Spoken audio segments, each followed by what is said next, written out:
What's up, guys? I'm Mike. This is We Watched a Movie, and today we're going to talk about all the day's horror movie news. That includes I Know What You Did Last Summer, Silent Night, Deadly Night, Silent Hill, Saw, Your Mother's House.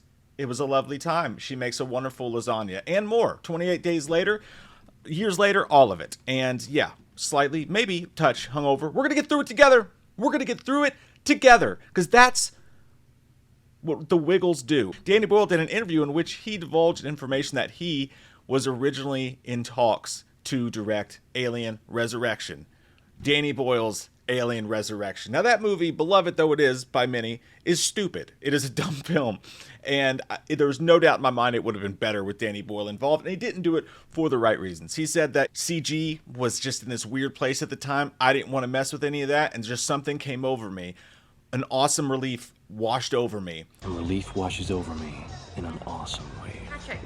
When I realized that my apartment was bigger than Paul Allen's, and also that I'm not the right person for this job. So he went and did another movie that ultimately did not work out very well for him, but still, A Life Less Ordinary was the film. Could you imagine Danny Boyle's Alien Resurrection? Now, normally I would think this is not even a question to ask. You would say, yeah, that would be way better than the movie we got. But people love Alien Resurrection. So I'm going to ask you this.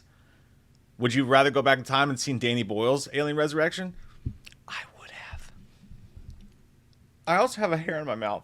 Now, he also divulged some new information about 28 years later, specifically the sequels, and the fact that the reason he's not directing The Boneyard, where I'm going to take your mother later, is because Nia DaCosta's directing it, because the way it worked, it was going to be so expensive to film 28 years later and the sequel where they did. There was no other option other than for them to film those movies back to back. So when he learned that he had to do that, he knew he was going to have to step out for the Bone Temple, and he was going to have to edit and produce and do all the stuff for this first movie while they're filming that other one. So that's the reason why he didn't direct the second one, but he also divulges that if they make enough money off these two movies, and they will, that he is going to be definitely, the plans are for him to direct the third film as well, which is just great news to hear. And speaking of that movie, the reviews are out for 28 years later. I'm going to see it maybe today, maybe tomorrow, maybe go fuck yourself. Mind your business. I'd like you to stay out of my personal affairs.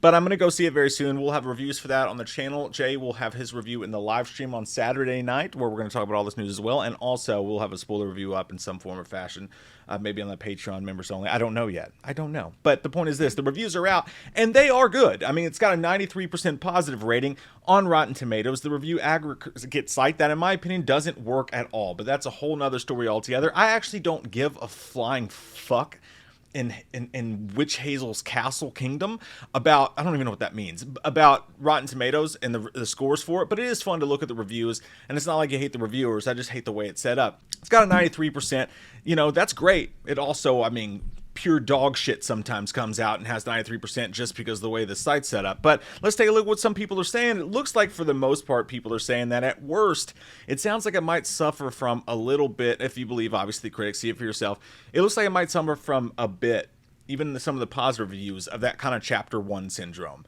Like, they set up so many different storylines and they set up so many different things that it might suffer a bit from, oh well, I guess we'll get that payoff movies, in the future movies. I don't know if that's the case, but that's just what I take from some of these reviews for sure.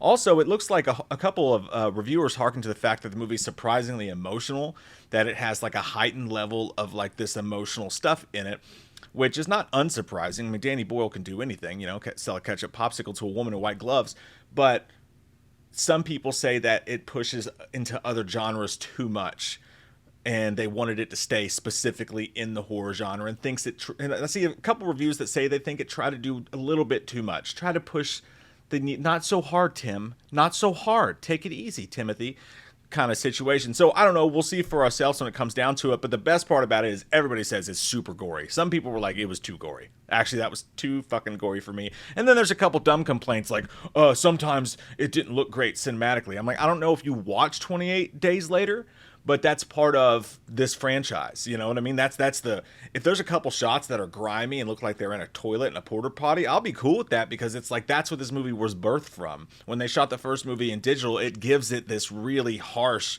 realistic vibe to it sometimes, and I think that that's cool if they do that. But ultimately, what I get from the reviews is that this film swings for the fences, and based on your expectation level, I think some people are going to come away probably disappointed, because this is such an anticipated movie, and the fact that they still have two stories to tell going forward. Maybe this isn't maybe the hopes were up a little too high, too big for its britches for some, but I feel like I hope that we all just enjoy the living shit out of it and go see it this weekend and come back and talk to me about it, you whores.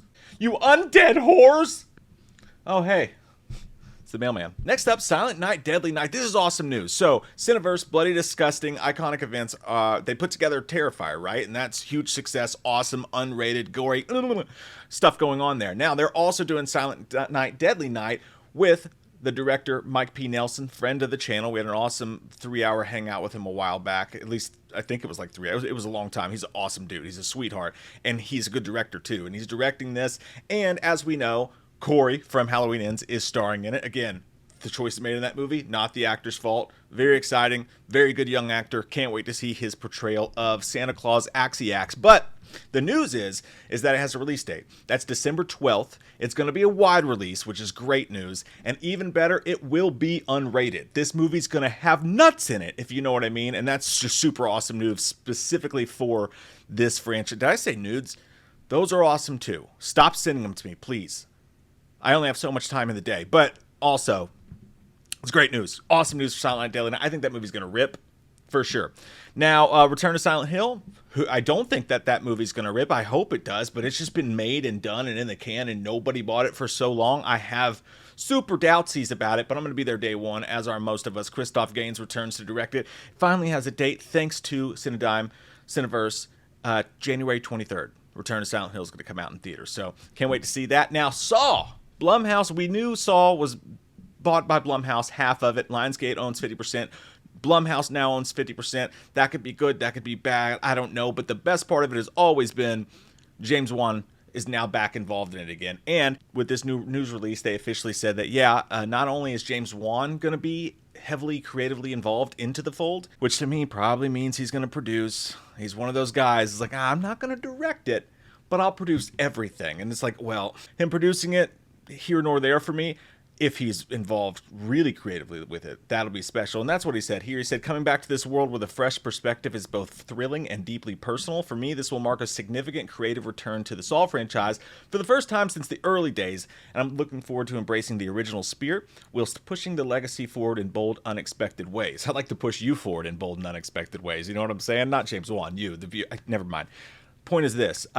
What he's saying there to me sounds like, hey, yeah, he's going to have something to do with it. He's going to be involved with it. How much, we don't know. But I think he's saying we're definitely going reboot territory. To me, when he says a fresh spin on it while keeping the, embracing the original spirit. I think we're done with Tobin Bell. I think we're done with all that stuff. And I think that they're going to, maybe not a reboot, but maybe just a different universe. I don't know. I think Saw is starting over again. I really, that's my guess. That's what I think is going to happen with this. We'll see. But it is exciting that they say he's going to be involved creatively, and Lee Winnell is going to be involved creatively as well, who has had his fingers rummaging around in this franchise for a while. So that's exciting news to me. That's good news. We're off to a good start. First piece of news from Blumhouse, good news. What do you guys think about it all? Let me know. And now that it's gone to Blumhouse, I think it's just, maybe it is time to just start fresh, Start new. Yellow. Different. What movie is that from? Comment down below. And lastly, to talk about this, I know what you did last time, or we just did a trailer review for this yesterday. I'll put it up on the channel here at the end in the little box that goes right here for you guys to watch. But the director did an interview about the movie and divulged some new information, some good, some bad, who knows. As her and Lansky worked on the script, they got into an argument about, while watching the sequel, I Still Know What You Did Last Summer, in my opinion, maybe the best movie. This one's more nostalgic. That one may be a better slasher. That's what I think. Excuse me.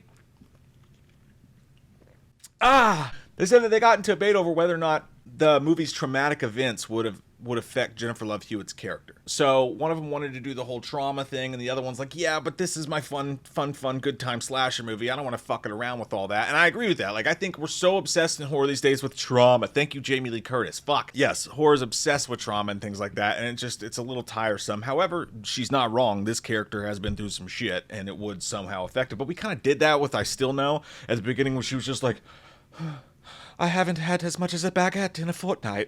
She was so skinny and shit. And even her mom was like, eat something, Sarah. It's not her name. They said this dreaded sentence later. This movie is about how trauma informs and shapes and changes you underneath all the fun, screamy gags. That could be fine. You know, I mean, it makes sense. These are human being characters. It would make sense that their performances are infected by, going through murder and crazy shit. And as long as we don't fucking put the floor to the pedal too much on that, I think it'll be okay. But yeah, stop using the T word. But they did say that it's going to be Costco quantities of blood and guts, which is awesome. And I think we know that this movie is going to be super brutal. That's one of the most exciting things. But I'm pumped for this movie, guys. Going to see I Know What You Did Last Summer. In the summer, it's going to feel so good in and around the whole dinty nice. I'm going to get to this last bit here. But beforehand, I'm going to say this to me sounds like a spoiler. So if you really are worried about spoilers for this, see you soon, Jim. See you Saturday Night Live and more to come. Got another video today coming about the Together controversy as well. So stick around, and obviously 28 years later. But yeah, this last bit of news is, I don't know why she said this. This feels like a total spoiler for me. They asked about Carla, Brandy, in the sequel, if she's coming back. And she said, go see the movie and see it on opening weekend. Which means, yes. Yes, Brandy is in the film. And if you don't want that spoiled for you, which I just did, you better be there on day one. She would never say that if she wasn't in the movie, unless they just have some really peculiar way of putting her in there. Maybe it's a post-credit scene. Maybe she's the killer. That would be like, did you really just spoil that shit? Oh my God. But no, I'm excited. That's good. She was great, and I'm glad she's back, and I'm glad you guys hung out with me and watched this video. I appreciate all of you so much, and so much more to come. So clicking the like button helps a bunch. I appreciate that as well, and I hope you guys have an amazing weekend. I'm going to see you multiple times this weekend. I'm outside your window. You're out of Pop-Tarts. Come to my window.